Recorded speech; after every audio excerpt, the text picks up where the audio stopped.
The first time she ever saw an Apache helicopter, she was just a little girl standing barefoot in the red dirt outside her family's modest home in Arizona. The ground shook as a formation of aircraft roared overhead, blades chopping the air, with a thunder that rattled windows and set dogs barking in the distance. Most of the neighborhood kids ran for cover, covering their ears. She didn't. She stood rooted to the spot, eyes wide, heart pounding, and whispered to herself, "I want to fly that." From that day forward, she was different. While her classmates passed notes about movie stars or sports teams, she filled the margins of her notebooks with sketches of helicopters. She would draw the angular shape of the Apache, trying to capture every detail from the stub wings that carried Hellfire missiles to the long, menacing nose where the sensors were housed.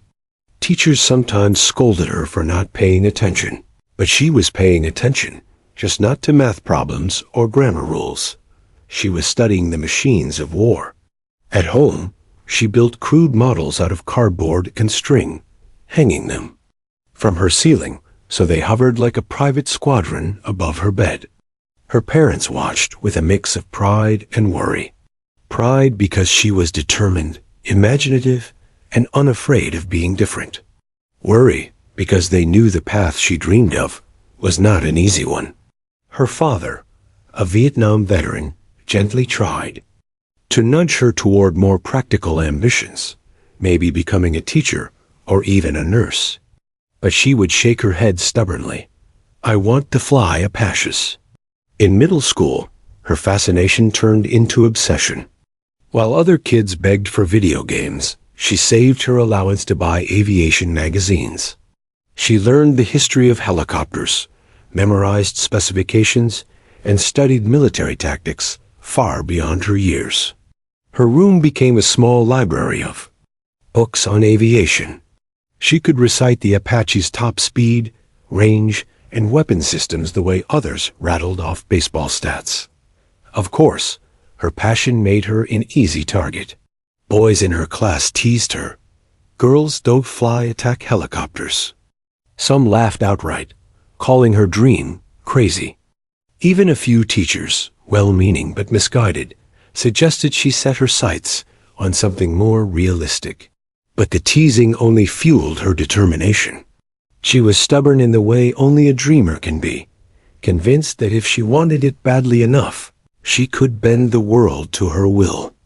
By high school, she had traded her sketches for more serious pursuits. She joined the Civil Air Patrol, where she learned the basics of aeronautics, navigation, and discipline. On weekends, while friends went to football games or dances, she spent her time at the local airfield, sweeping hangars just for the chance to sit inside a cockpit. The first time an instructor let her take the controls of a small Cessna, she grinned so wide her cheeks hurt. The little plane wasn't an Apache, but it was a taste of freedom, and it confirmed what she already knew. She belonged in the sky. College was the next battlefield. She enrolled in a university with a strong ROTC program, determined to earn her commission and secure a path into Army aviation. The program was grueling. Early mornings began with physical training, pushing her body until her lungs burned. Days were filled with classes in engineering, military history, and leadership. Nights were consumed by study sessions, drills, and endless paperwork. Sleep was scarce. Doubt crept in during those long hours, whispering that she was trying to break into a world that didn't want her. The whispers weren't just in her head. Some of her ROTC instructors openly questioned her choice. One told her bluntly that combat aviation was a man's world. Another suggested she aim for logistics or medical corps, where women excel. She listened politely, but refused to be deterred. When the doubts grew too loud, she returned to the memory of standing, barefoot in the dirt, watching those helicopters thunder overhead. That image reminded her why she was fighting. She wasn't just fighting to fly. She was fighting to belong. When she graduated and earned her commission as a second lieutenant, her family cheered louder than anyone in the auditorium. But even in that moment of triumph, she knew the hardest part was yet to come. To fly the Apache, she would have to survive one of the most demanding training pipelines in the military. Many washed out. More than one person muttered that she would be among them. At flight school in Fort Rucker, Alabama, the challenges multiplied. Days began before sunrise with physical training, followed by long hours of classroom instruction on aerodynamics, systems, and tactics. Afternoons were spent in simulators, or, if she was lucky, in an actual helicopter. The instructors were exacting, quick to criticize mistakes, and slow to offer praise. And mistakes were inevitable. She had days when she couldn't hold a hover, when her landings were sloppy, or when her tactical decisions and simulations cost imaginary lives. She would go back to her barracks, exhausted, humiliated, and tempted to quit. But she didn't quit. She studied harder, practiced longer, and built a reputation for resilience. When others cursed after a failed maneuver, she quietly asked for feedback, then returned to the simulator until she nailed it. Her classmates began to notice. Slowly, respect replaced skepticism.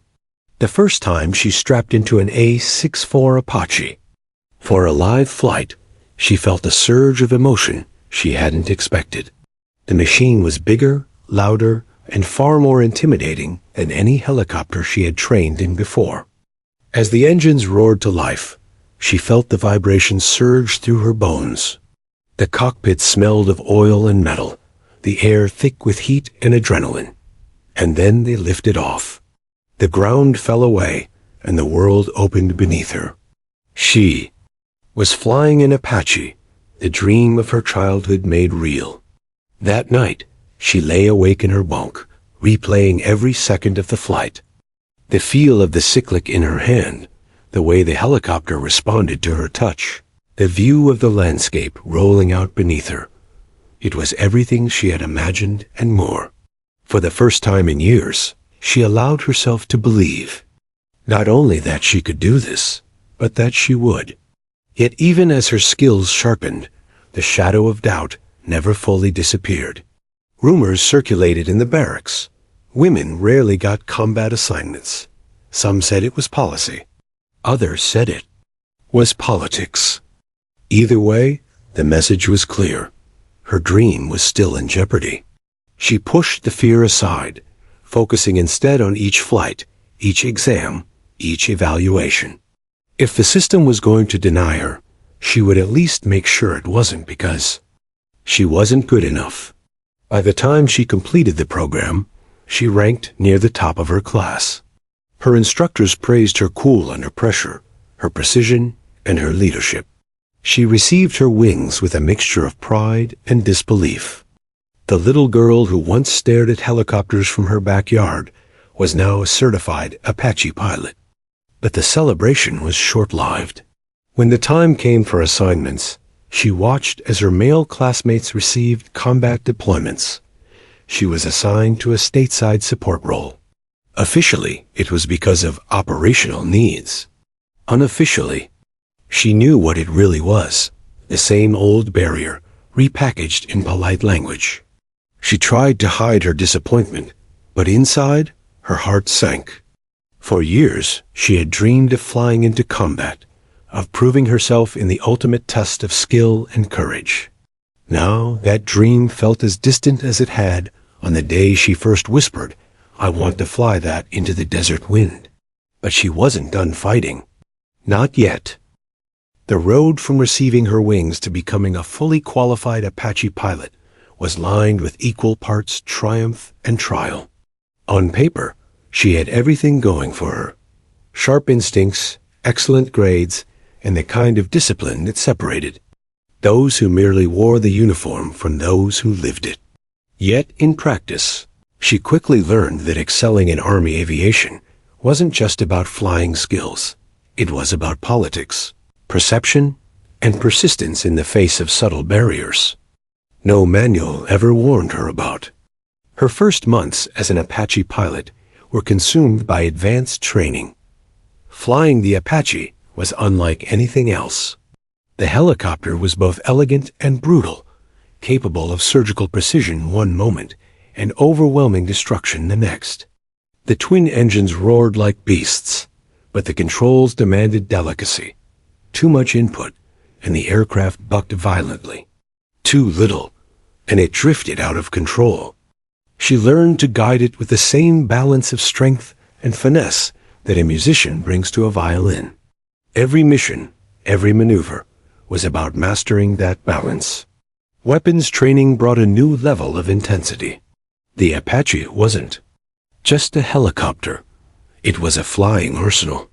She trained with a 30mm chain gun, slung beneath the nose, practicing target acquisition with the helmet-mounted sight. She drilled with rockets and Hellfire missiles, learning how to coordinate with ground troops and other aircraft. The first time she fired live ordnance, she felt the shockwave reverberate through the cockpit, a reminder of the responsibility she carried. This machine could save lives, or take them. Precision was not optional. It was survival. Her instructors tested her relentlessly. In simulators, they threw every nightmare scenario at her. Engine failures, hostile fire, chaotic weather. She learned to think 3 steps ahead, to anticipate problems before they became catastrophes. Mistakes weren't just marked on a scorecard. They were treated as potential body bags in the real world. The pressure was immense, but she thrived. Under it, among her classmates, she quickly developed a reputation. Some called her Ice because of the calm, unshakable way she handled stress. Others called her Hawk because of her sharp eye for detail. She didn't care about the nicknames. What mattered was that she was earning respect. In an environment where any weakness was pounced on, she gave them none. But respect wasn't the same as acceptance. Subtle resistance lingered. Instructors sometimes questioned her decisions more harshly than others. Peers occasionally muttered about quotas or special treatment, though she had outperformed many of them. She ignored the noise, but the whispers chipped away at her patience. One day, during a break after a grueling live fire exercise, she overheard 2 male pilots talking. "She's good," one admitted reluctantly, "but they'll never send her downrange, not in combat." The other chuckled. "Yeah, she's a great pilot for training flights, but when it's real, they're not gonna risk it." She wanted to storm over, to demand what made them think her life was less expendable than theirs, but she bit her tongue. Confrontation wouldn't change policy. Her job was to prove them wrong, not argue with them. Still, their words haunted her. Her first assignment confirmed those fears. While her male classmates received deployment orders to Afghanistan and Iraq, she was assigned to a stateside training unit. She was told it was vital work, preparing the next wave of combat aviators. On paper, it was honorable. In reality, it felt like a consolation prize. She wasn't training to teach others to fly Apaches. She was training to fight. The disappointment burned. Every day, she strapped into her Apache, flew maneuvers, practiced live fire drills, and then landed knowing she would never take that machine into real combat. She watched the news, seeing Apache squadrons in the desert, their silhouettes cast against fiery horizons. That was where she wanted to be. Instead, she was stuck in the background, her dream deferred by an invisible wall no one would name out loud. Her frustration didn't go unnoticed. Her commanding officer once pulled her aside after a long day. "You're one of the best we have," he told her. "But you need to understand, the system moves slow. Be patient." She nodded, but inside, patience was running thin. She hadn't clawed her way through flight school to sit on the sidelines. She hadn't poured years of sweat, blood, and sacrifice into this path just to watch others do the job she was born for. At night, she wrote in her journal, trying to make sense of it all. Why train me if you won't let me fight? Why put me through the same tests, the same crucible, if I'll never be allowed to prove myself where it matters? The pages filled with anger, but beneath the anger was determination. She refused to let her story end here. Despite the roadblocks, she continued to hone her craft. If the army wouldn't give her combat missions, she would at least make herself so undeniable that eventually they'd have no choice. She mastered night vision flight, where the world was reduced to glowing green shadows. She became fluent in coordinating with ground units, understanding their needs before they had to ask. She studied after hours, learning not just how to fly the Apache, but how to fight it, how to use it as an extension of her own instincts. Her reputation grew beyond her unit. Visiting officers noted her skill and professionalism. Peers began to seek her advice. Even some who once doubted her admitted privately that she could fly circles around many of the men who were already deployed. She smiled at their admissions, but it wasn't enough.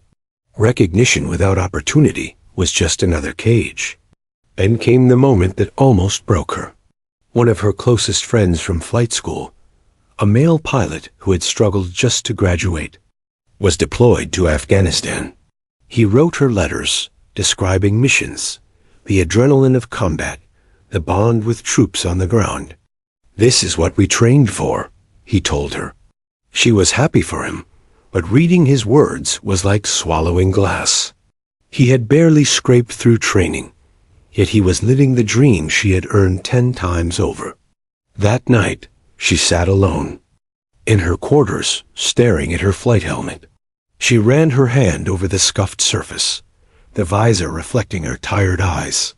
She thought about giving up, about walking away from the army, from helicopters, from the dream that seemed forever out of reach. But then she remembered being that barefoot girl in the dirt, watching the sky and whispering, "I want to fly that." She couldn't walk away. Not yet. Her path forward was unclear, but one truth crystallized in her mind: she would not stop. No matter how long it took, no matter how many times the system tried to sideline her, she would find a way to prove herself. Somewhere, somehow, her chance would come. And when it did, she would be ready. For now, she climbed back into her Apache each morning, the engines roaring like a promise. She flew with precision, with passion, with the quiet fury of someone who knew she was being underestimated. Every flight was practice for the day she was finally unleashed. She didn't know when that day would come, but deep down, she believed it was coming. And when it did, the world would learn what she already knew. She was born to fight in the sky. The assignment orders came in a plain manila envelope. She opened it with the same anticipation as her classmates, scanning quickly for the words she longed to see: combat deployment. Instead, her eyes froze on the cold, bureaucratic language. Stateside Training Command, support role. She read it twice, then a third time, hoping she had misinterpreted. But the words remained, a sentence without appeal. While her peers celebrated their deployments to Iraq and Afghanistan, she forced a smile and folded the paper neatly, as if treating it with care might somehow make the disappointment sting less. It didn't. That night, alone in her barracks room, she sat on her bed with the assignment letter in her lap. She stared at the printed text until the letters blurred, her throat tight with unspoken rage. She had worked harder than most of the men who were shipping out. She had ranked higher, flown better, endured every test. Yet they were heading into combat while she was being left behind. The Army called it operational necessity. She called it what it was: bias dressed in military jargon. Each morning after that felt heavier than the last. She strapped into her Apache, the cockpit buzzing with familiarity, the smell of oil and hydraulic fluid filling her senses. She performed her pre-flight checks with precision, lifted off, and executed her training missions with the calm exacting control that had earned her the nickname Ice. But every time she touched down, the weight of frustration returned. These were practice flights, empty simulations of a war she was not allowed to fight. Her younger peers, men who had barely scraped by in training, were sending back stories from combat zones. They described dust-choked bases, tense patrols, and missions where the Apache's firepower had turned the tide of battle. She listened, quietly, nodding, asking questions, but inside she was boiling. They were living the dream she had bled for, while she was stuck watching from the sidelines. Worse still, she knew that her assignment wasn't an accident. She had overheard the whispers in the hangars, the casual remarks in the mess hall. She's good, some admitted, but command doesn't want the optics of a woman in an Apache going down in combat. Others dismissed her more cruelly. She's just a trainer, good for practice, not the real thing. It wasn't the workload that wore her down. She welcomed hard work. It was the futility. Every time she logged another flawless flight, every time she trained another young pilot to competence, she felt the same question gnaw at her. Why am I good enough to teach others to fight, but not good enough to fight? Myself? At night, she lay awake staring at the ceiling, her mind replaying the unfairness in loops. She would remember the faces of her classmates as they received their deployment orders, the pride in their eyes, the adrenaline of stepping into the unknown. She remembered her own face in the mirror that night, tight, weary, and holding back tears she refused to let fall. There were moments when bitterness threatened to consume her. She imagined walking away, resigning her commission, and leaving the army behind. What was the point of training for a dream that others refused to let her touch? But every time the thought surfaced, she crushed it. She hadn't fought this hard, sacrificed this much, only to let someone else decide her worth. So she channeled her frustration into determination. If she couldn't fight in combat, she would at least perfect her skills. She stayed late in the simulators, drilling scenarios until she could react faster than instinct. She studied flight manuals until the diagrams and numbers etched themselves into her memory. She ran drills with her crew until they moved like one body, every command flowing seamlessly from her lips to their hands. If she was ever given the chance, she would be ready, more ready than anyone. Her commanding officers noticed her intensity. One of them, a grizzled colonel with years of combat experience, pulled her aside after a particularly demanding training mission. "Lieutenant," he said, his voice low, "you're one of the finest pilots I've seen. But you need to understand something the system's slow to change. You may not get your chance anytime soon. Don't let it eat you alive." She nodded respectfully, but inside, his words landed like lead. Anytime soon. It wasn't a denial, but it wasn't hope either. It was a sentence of indefinite waiting. Still, she pressed on. Her trainees excelled under her guidance, and some even thanked her after graduating, saying her lessons had saved them from mistakes in the field. She smiled, congratulated them, and sent them off to war. But when they left, she was left behind. Again, watching the helicopters vanish into the horizon without her, the isolation grew. Her peers bonded over combat stories, swapping tales of firefights and missions that tested their mettle. She listened quietly, offering encouragement, but inside, she felt like an outsider in her own profession. She wasn't a combat pilot, not because she lacked the skill, but because someone had decided she didn't belong. One evening, after another day of routine flights and paperwork, she sat alone on the airfield. The sun was setting, painting a sky in fiery shades of orange and red. The silhouette of an Apache stood against the horizon, blades still from the day's work. She walked over, placed her hand on the cool metal of its fuselage, and whispered, "One day." It was a vow, as much to herself as to the machine. She wouldn't give up. She wouldn't let the frustration of grounding break her. The system could deny her, but it couldn't stop her from being ready. And when the day finally came, and she believed, deep down, that it would, she would seize it with everything she had. For now, though, she remained in the waiting game. A pilot, trained for war, denied the war she longed to fight. A soldier without a battlefield, simmering with the quiet fury of someone who had been underestimated for too long. And as much as the grounding frustrated her, it also hardened her. It taught her patience, resilience, and the discipline to keep flying even when every fiber of her being screamed for more. The frustration of grounding didn't break her. It forged her. The invitation came in the form of routine orders. Her unit was to participate in a large-scale joint training exercise with the Air Force. On the surface, it was nothing unusual.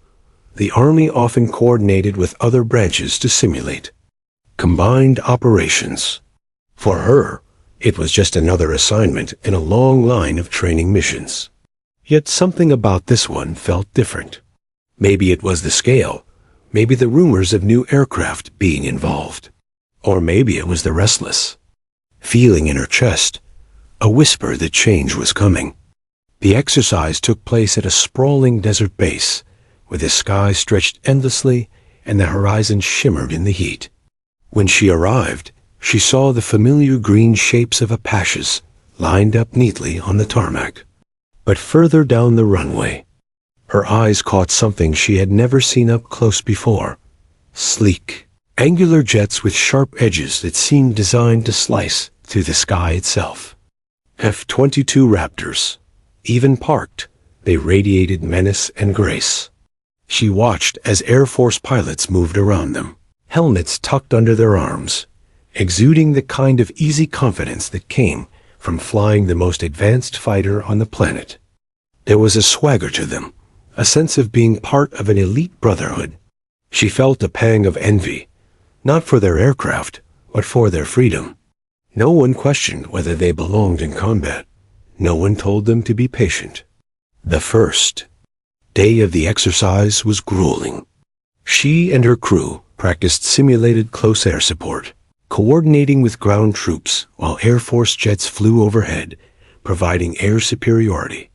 The scenarios were chaotic by design: enemy ambushes, sudden weather shifts, communications failures. But she thrived under the pressure, her Apache moving like an extension of her own body. At one point, she maneuvered through a mock canyon, under simulated fire, providing cover for advancing infantry. When she landed, sweaty and exhilarated, she noticed a small group of Air Force pilots watching from the sidelines. One of them approached her later in the hangar. He was tall, lean, with a sharp jawline and an easy smile. His flight suit bore the patch of the 27th Fighter Squadron. "Nice flying out there," he said, his tone casual but sincere. Not every helicopter pilot can thread a needle like that. She blinked, surprised by the compliment. Most fixed-wing pilots she'd encountered barely acknowledged rotary aviators, dismissing helicopters as slow and clumsy. "Thanks," she said evenly, wary of flattery. "I'm Mark," he introduced himself, offering a handshake. "F-22." She took his hand, her grip firm. "Lieutenant Carter, Apache." They talked briefly about the day's scenario, trading observations on tactics. She expected the conversation to end quickly. Fighter jocks rarely lingered around helicopter crews, but Mark stayed, asking questions that showed genuine curiosity. He wanted to know what it was like to fly nap of the earth, to skim treetops in darkness with only night vision to guide her. She found herself explaining details she rarely shared with outsiders, surprised by his interest. The next day, their paths crossed again during the after-action debrief. The exercise had revealed gaps in coordination between ground forces and air cover, and frustration bubbled in the room. Mark spoke up, offering suggestions for tighter communication protocols. His confidence commanded attention, But what struck her most was how he turned the spotlight toward her. Lieutenant Carter had one of the best runs out there yesterday. He said, her approach gave the infantry the cover they needed. We should be looking at how she did it. Heads turned. She felt heat creep up her neck, unused to being singled out in such a setting. She nodded respectfully, offering her perspective. For once, her words weren't dismissed or politely ignored. The room listened. Later that evening, she found herself sitting across from Mark in the base dining hall. The conversation turned personal, and she admitted her frustration. She told him about the countless hours she had logged in the Apache, about the trainees she had shaped into combat-ready pilots, and about the assignments she had never received.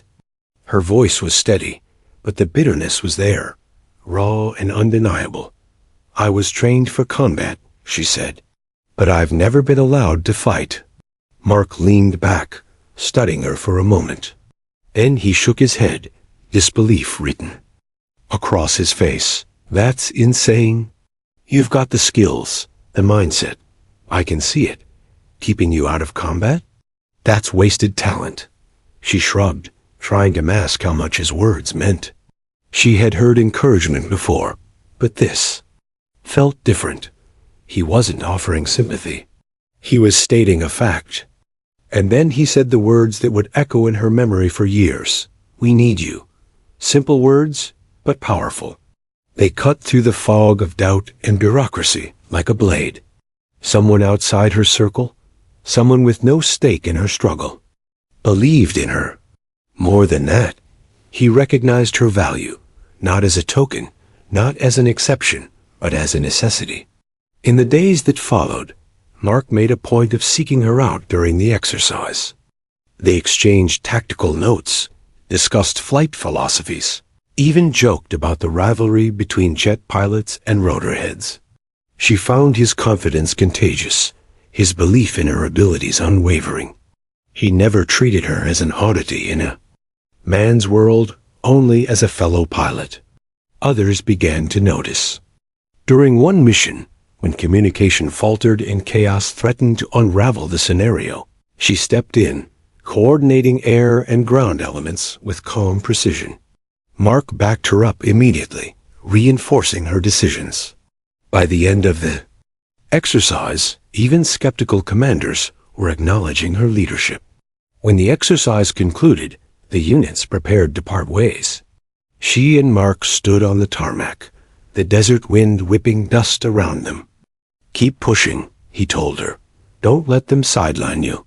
Pilots like you, we need you in the fight. She nodded, feeling a spark of determination reignite. For months, she had carried the heavy weight of being grounded, of being denied the very purpose she had trained for. But now, standing there with the roar of engines in the distance and the words of an F-22 pilot echoing in her mind, she felt something she hadn't in a long time. Hope. It wasn't the end of her struggle. Far from it. But it was a turning point. For the first time, she realized she wasn't entirely alone. And sometimes, one voice of belief was enough to change the course of a life. That chance encounter would become the first crack in the wall that had confined her. And through that crack, light began to shine. When the exercise ended and the F-22s roared off the runway, leaving behind only fading contrails, she returned to her unit with something she hadn't felt in months: renewed purpose. The frustration of being grounded still weighed on her, but Mark's words, "We need you," echoed louder than the doubts. For the first time, she realized she wasn't the only one who believed she deserved a combat role. And that realization lit a fire she could no longer ignore. Back at her home station, she threw herself into work with renewed energy. Every flight, every simulator session, every after-action review became another opportunity to sharpen her edge. But she also began to change her approach. She stopped trying to be invisible, to quietly outperform her peers while hoping someone would notice. Instead, she began to speak up in debriefs, to offer tactical insights, to make her presence impossible to overlook. At first, some reacted with the same old skepticism, but slowly something shifted. Younger pilots began approaching her for advice, not just on flying techniques, but on leadership. She found herself mentoring them the same way she had mentored trainees, except now it wasn't assigned. They sought her out. She was becoming more than just a pilot. She was becoming a voice others respected. The turning point came during a large-scale Army exercise a few months later. The scenario simulated a coordinated enemy attack on a convoy, with Apache units providing close air support. When communications broke down mid-mission, chaos spread. The convoy commander was shouting over the radio. The Apaches were out of sync, and the exercise risked ending in failure. Without hesitation, she stepped in. Calmly, she took control of the radio net, reassigning call signs, clarifying priorities, and coordinating fire support with precision. Within minutes, the chaos smoothed into order. The convoy pushed forward, the Apaches delivered effective firepower, and the mission ended in success. When they landed, the commanding officer, a colonel known for his no-nonsense attitude, pulled her aside. "That was leadership," he said simply. "Good work." It wasn't a promise of deployment, but it was recognition. And in the Army, recognition mattered. Word of her performance spread. Officers began to see her not as the female Apache pilot, but as a reliable asset, someone who could bring order when things fell apart. The whispers of doubt didn't vanish overnight, but they grew quieter. Meanwhile, she kept in touch with Mark. Their conversations, though sporadic, were a lifeline. He would ask how things were going, and she would vent about the slow grind of policy. He listened without judgment, then reminded her of the bigger picture. "Change takes time," he said. "But every flight you fly, every soldier you train, every officer who sees you in action, that's building your case. Keep at it. The right moment will come." His confidence in her never wavered, and that confidence began to ripple outward. Other Air Force pilots who had flown with her during the exercise added their voices, mentioning her skills in after-action reports and joint briefings. Slowly, a network of allies was forming, not just in her unit, but across branches. The Army was a world of tradition, but it was also a world of connections. When enough people spoke up, the brass had to listen. Her fellow Apache pilots noticed too. At first, some of them had dismissed her as competition, or worse, as a distraction. But as they flew alongside her, as they saw her handle emergencies, with icy calm and precision, their skepticism gave way to respect. One evening after a long training day, a fellow pilot knocked on her door. "Carter," he said, awkwardly scratching the back of his neck. "I used to think, well, I didn't think you'd cut it, but I was wrong. You're the real deal." She nodded, accepting the words without gloating. It wasn't about proving him wrong. It was about proving herself right. Her circle of allies expanded beyond pilots. Ground commanders began to notice the way she coordinated with troops during exercises. She took time to learn their language, their needs, their frustrations with air support. When she spoke to them, she wasn't just a pilot. She was a partner. And that mattered. Soldiers on the ground trusted the pilots who understood them. In one exercise, a young infantry officer pulled her aside after a successful mission. "Ma'am," he said, "if we ever go downrange together, I'd want you in the sky above me." The words stuck with her. It wasn't just about her dream anymore. It was about the soldiers who needed her. The shift was gradual, almost imperceptible at first, but looking back, she could see how the cracks in the wall began to widen. Every ally, every compliment, every quiet acknowledgement chipped away at the resistance that had once seemed immovable. Still, there were setbacks. One promotion board passed her over, citing limited operational experience. The irony stung. How could she gain operational experience if she was never deployed? She left the boardroom with clenched fists, her teeth grinding. But instead of breaking her resolve, the rejection hardened it. She would not let bureaucracy define her worth. She doubled down, volunteering for every opportunity, every mission that pushed her skills further. Night flights in bad weather, complex joint exercises, risky tactical drills, she embraced them all. If she couldn't prove herself in combat, yet she would prove herself everywhere else. Her efforts did not go unnoticed. Senior officers began to mention her name in discussions. "Lieutenant Carter can handle it," they would say.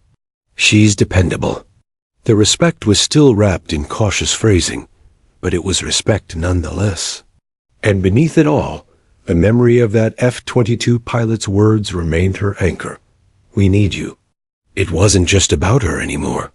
It was about the larger truth that the Army couldn't afford to waste capable pilots, no matter their gender. By the end of that year, she was no longer just the sidelined pilot gnawing on frustration. She was becoming a leader, an influencer, a name that carried weight in the conversations that mattered.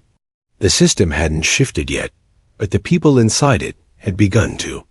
Her allies weren't a formal coalition, but they were real. A colonel who respected her composure under pressure. A ground commander who trusted her judgment. Fellow Apache pilots who acknowledged her skill. Air Force officers who had flown beside her and vouched for her. Piece by piece, they formed a web of support strong enough to tug against the inertia of tradition. And deep down, she knew, this was the beginning of the end of her exile from combat. The Army might not have realized it yet, but she could feel it. The tide was turning. Her story was no longer just about frustration. It was about momentum. The Army didn't change quickly. For every commander who saw her value, there were others who still clung to the old ways, citing regulations, policies, and tradition. The phrase "not yet" had haunted her career like a shadow. Not yet ready, not yet policy, not yet approved. But as the years wore on, the world outside the Army was changing, and those walls of tradition were beginning to crack. Her reputation had grown stronger with every exercise, every mission she commanded, every soldier who came back from the field saying, "She's the one I trust." Still, trust alone wasn't enough to break the final barrier. What she needed was an opportunity. One moment where her skills were indispensable, where denying her would be impossible. That moment came during a period of escalating tensions overseas. Deployments were accelerating. Units were being shuffled, sometimes at the last minute, to meet demands. Experienced Apache pilots were in short supply, and commanders were scrambling to fill critical rosters. Her name appeared on a preliminary list for deployment. At first, she didn't believe it. She stared at the sheet of paper, half expecting it to vanish in the next draft. But this time, something felt different. Too many officers had seen her lead under pressure. Too many reports had praised her precision and calm. And too many allies had quietly spoken her name in the right rooms. When the official orders came through, she held them in her hands for a long moment, the words blurring as her throat tightened. Deployment. Combat zone. She was going. Preparing for the unknown, the weeks leading up to deployment were a blur. Training intensified, gear was checked and rechecked, and families said their goodbyes with brave faces that only half masked the fear. For her, it was a whirlwind of emotions. On one hand, she had fought for this moment, dreamed of it, bled for it. On the other, the reality was sobering. Combat wasn't theory. It wasn't simulation. It was life and death. At night, as she lay in her bunk staring at the ceiling, doubts crept in. What if they're right? What if I can't measure up? What if I fail? Not just myself, but the soldiers depending on me. But then she remembered the infantry officer who had once told her, If we ever go down range, I'd want you above me." She remembered Mark's words. "We need you."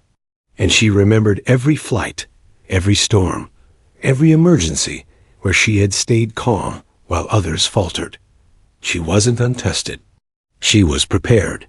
When she stepped onto the aircraft that would carry her overseas, helmet in hand, she wasn't just carrying her own hopes. She was carrying the weight of everyone who had been told not yet. First mission. The combat zone was harsher than any simulation could have prepared her for. The heat was suffocating, the dust relentless, the tension constant. Every sound, every shadow carried the possibility of danger. Yet when she slid into the cockpit of her Apache and powered up the systems, a strange calm washed over her. This was her element. This was where she belonged.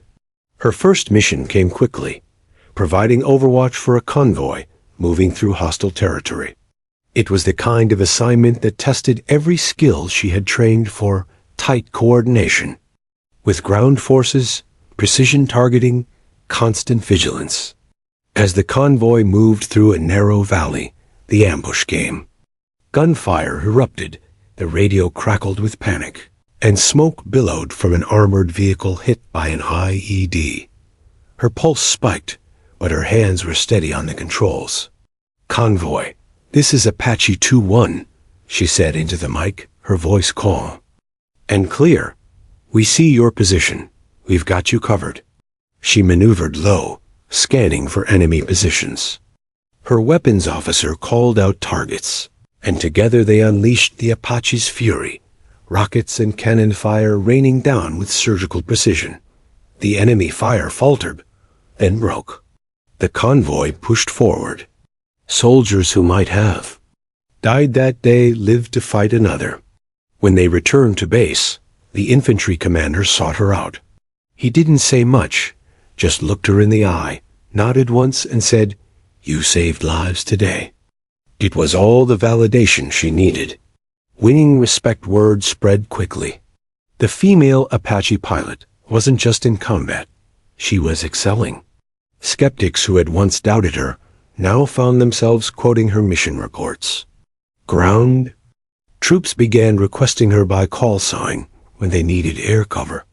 And fellow pilots, once hesitant to accept her as an equal, now nodded in quiet respect when she walked into the briefing room. She didn't gloat. She didn't lecture anyone about being wrong. She just kept flying, mission after mission, proving again and again that she belonged. Each successful sortie wasn't just a personal victory. It was another crack in the wall, another argument dismantled, another tradition exposed as obsolete. Her allies had helped open the door, but now she was kicking it off the hinges. The larger meaning late at night, after missions, she would sit on the edge of her bunk, helmet resting beside her, and think about what it all meant. Yes, she had fought for this moment for herself, but it wasn't just about her anymore. It was about every woman in uniform who had been told to wait, to support, to stand aside. She thought of the younger pilots she had mentored, the ones who looked at her with wide eyes and whispered, "If you can do it, maybe I can too." She thought of the little girls back home who might one day dream of flight, who might never know the sting of being told, "Not yet." Every mission was bigger than her. It was part of something larger, something that stretched beyond the cockpit and into the future. Breaking the barrier, the real shift came months into her deployment. A general visiting the base called a meeting with the aviation units. He had heard the reports, read the after-action reviews, and wanted to meet the pilot. Behind the call sign that kept appearing in success after success.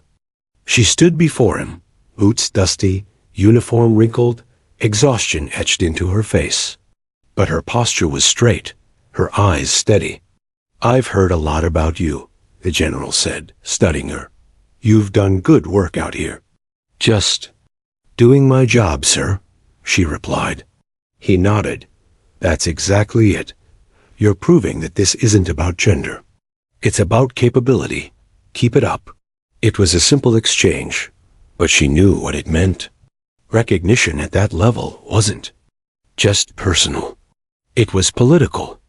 Her success was being noticed in rooms far above her rank, and with it, the old arguments against women in combat aviation were losing ground. She had broken through. Reflection, years later, she would look back on that deployment as the turning point of her career, not just because she finally flew in combat, but because she proved what had once been denied. She had shown that the Apache's controls responded the same, regardless of who held them.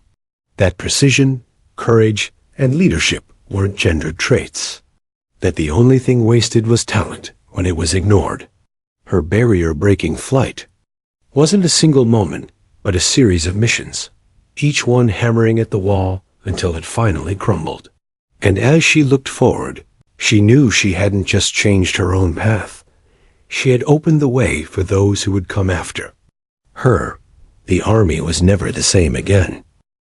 The first mission had been a success, but one mission was not enough to erase years of skepticism.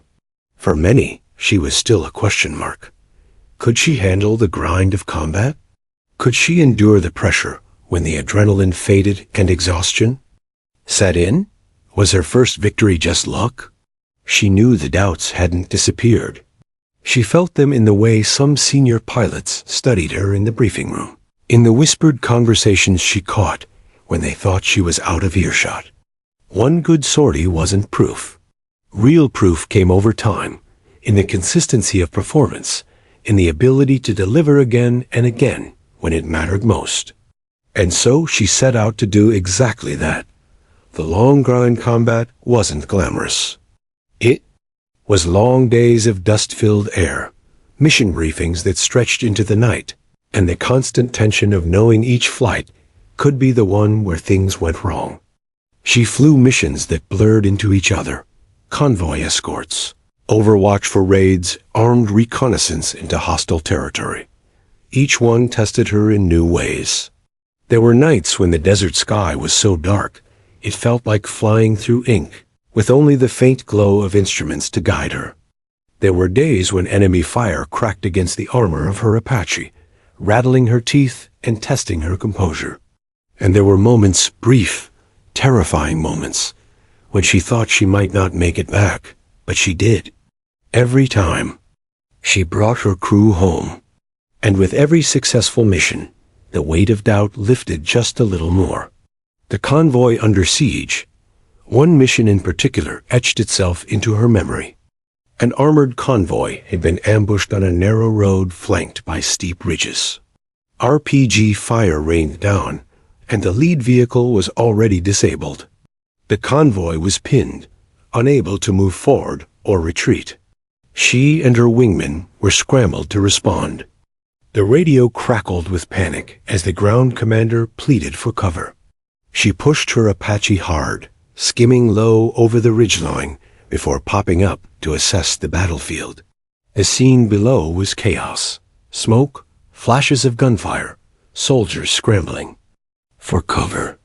2-1, I've got eyes on multiple RPG teams on the ridge, her gunner called.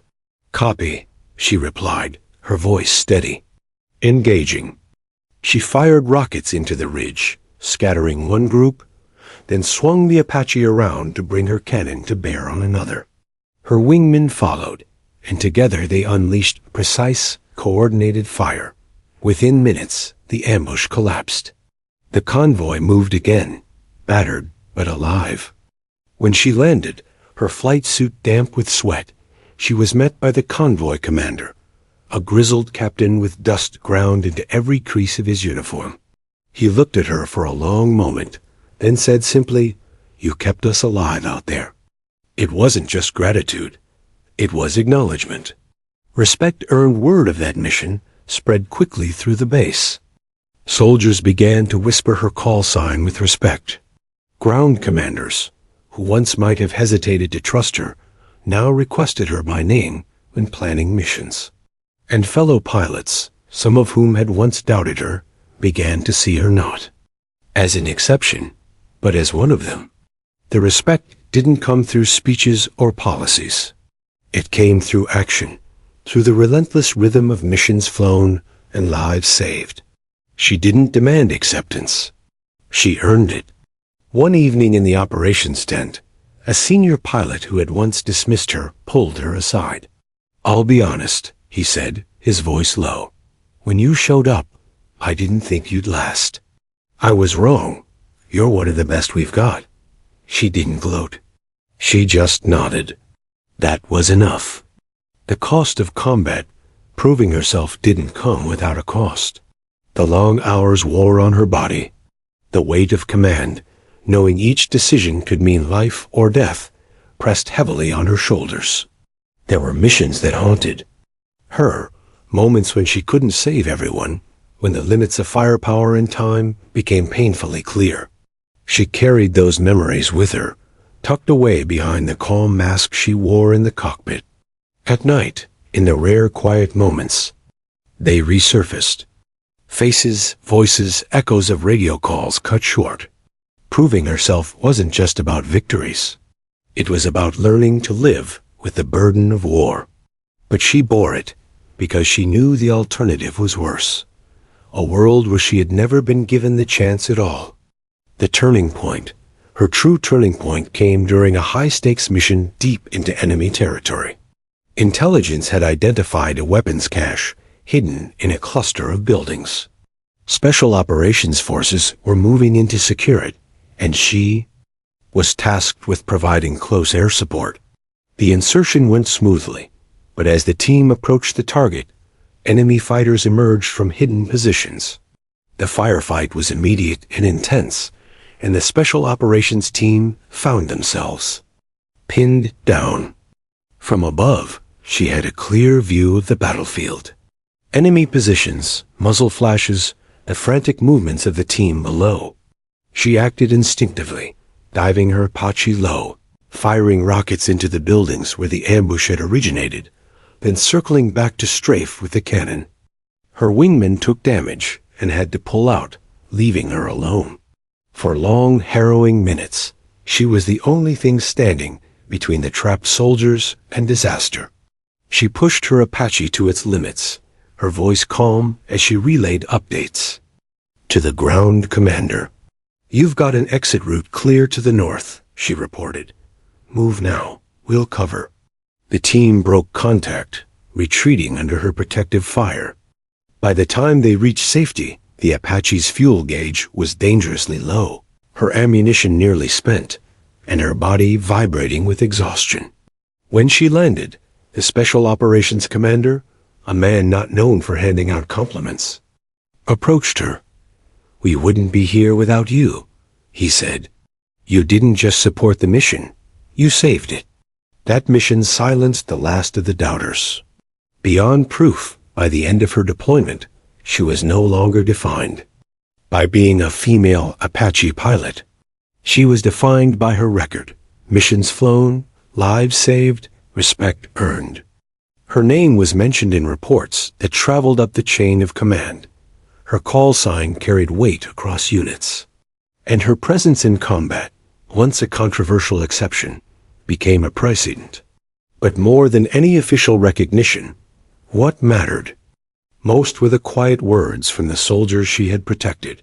The infantryman who pressed a hand to his chest and said, "Because of you, I get to go home." The young lieutenant who told her, "I never doubted you, ma'am, not once." The fellow pilot who admitted, "Flying with you made me better." Those were the moments that stayed with her. Legacy in the making. She had come into combat carrying the burden of doubt, hers and everyone else's. She left it having transformed that doubt into proof, not by shouting, not by demanding, but by flying, fighting, and refusing to fail. Proving herself wasn't about one mission, or even one deployment. It was about consistency, resilience, and the unshakable belief that she belonged. And in proving herself, she had done something greater. She had changed minds. The barrier wasn't just broken. It was gone. The war zone faded behind her as the transport plane lifted off, carrying her and dozens of other soldiers back toward home. She sat by the window, helmet resting in her lap, eyes fixed on the receding desert. The roar of the engines filled her ears, but inside she was quiet. For the first time in months, there was no mission brief in her hand, no headset crackling with radio calls, no cockpit vibrating with the thrum of rotors. There was only silence, and the long-awaited chance to breathe. She had done it. Against the weight of tradition, against the skepticism of commanders, against her own gnawing doubts, she had flown in combat. Not once, not briefly, but again and again, across missions that tested every limit she had. And she had proven to herself, to her unit, to the army, that she belonged. But as the desert disappeared beneath a layer of clouds, she realized this wasn't just about belonging. It was about something bigger, something lasting. Coming home homecoming was a blur of parades, handshakes, and family reunions.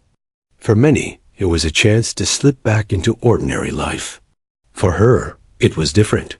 She returned to find her name had traveled farther than she imagined. Reports of her missions had circulated. Commanders she had never met now knew her call. Sign. She had become a symbol, though she had never set out to be one. At ceremonies, young cadets, some of them women, some of them men, approached her hesitantly, eyes bright. "Ma'am, I read about what you did," one said. "You're?" "The reason I believe I can do this." It startled her at first. She had never thought of herself as an example. She was just a pilot who had wanted to fly, who had refused to accept being grounded. Yet here they were, treating her as proof that doors once closed could be opened. The responsibility was heavier than any flight helmet, but it was one she accepted. Quiet reflections and quieter moments. She sat alone with her thoughts. She remembered the early days, the sting of being denied, the ache of watching others deploy, while she remained behind, the long nights when doubt gnawed at her resolve. She remembered the words, "not yet," repeated so often it had become a kind of prison, and she remembered the turning points. The F-22 pilot who had looked her in the eye and said, "We need you." The colonel who had praised her calm leadership. The infantry commander who had told her she saved lives. Each one had been a stepping stone across a river that once seemed impossible to cross. Now, on the far shore, she could see how far she had come, and she understood something she hadn't before. Her story wasn't just hers. It belonged to everyone who had doubted, everyone who had hoped, everyone who had been told they weren't ready when they were. Sharing the story, she began to speak publicly, at bases, at academies, at training schools. Not in grand speeches, but in honest stories. She told cadets about the frustration of waiting, the exhaustion of proving, the weight of responsibility in combat. She didn't sugarcoat the hardship, but she also told them about the moment she first flew into battle, about the soldiers who trusted her, about the day she realized she was no longer just a female pilot, but simply a pilot. Her words resonated. She saw it in the nods, the quiet determination in the faces of those who listened, especially in the young women, who no longer had to wonder if combat aviation was possible for them. They had proof standing in front of them.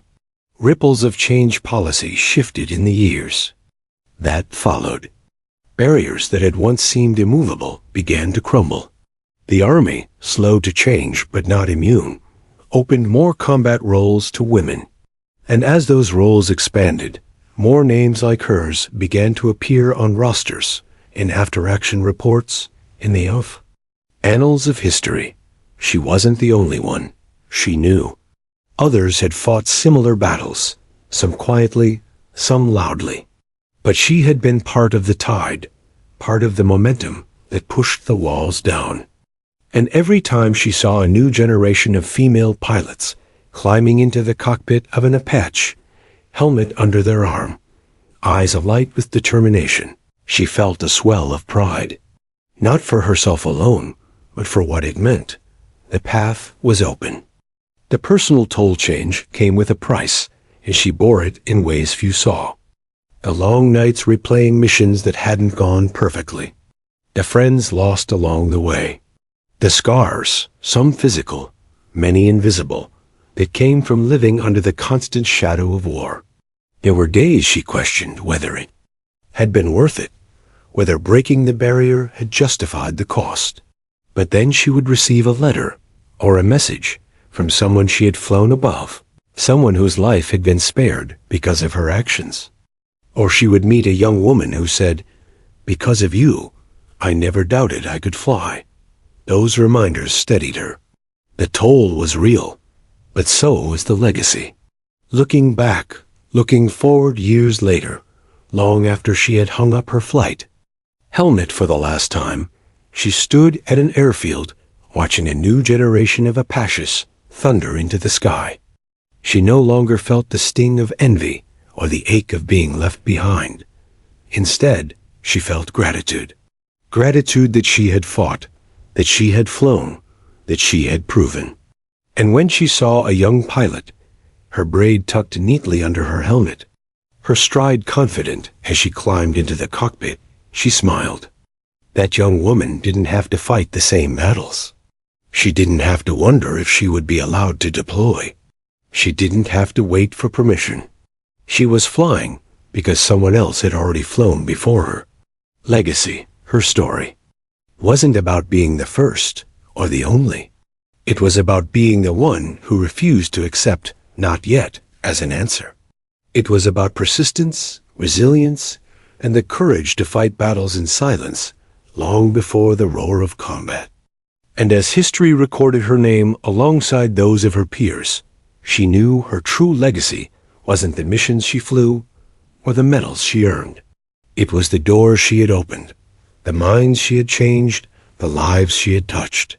The words that had once carried her forward, "We need you," had proven true. The army had needed her, the soldiers had needed her, and the future had needed her.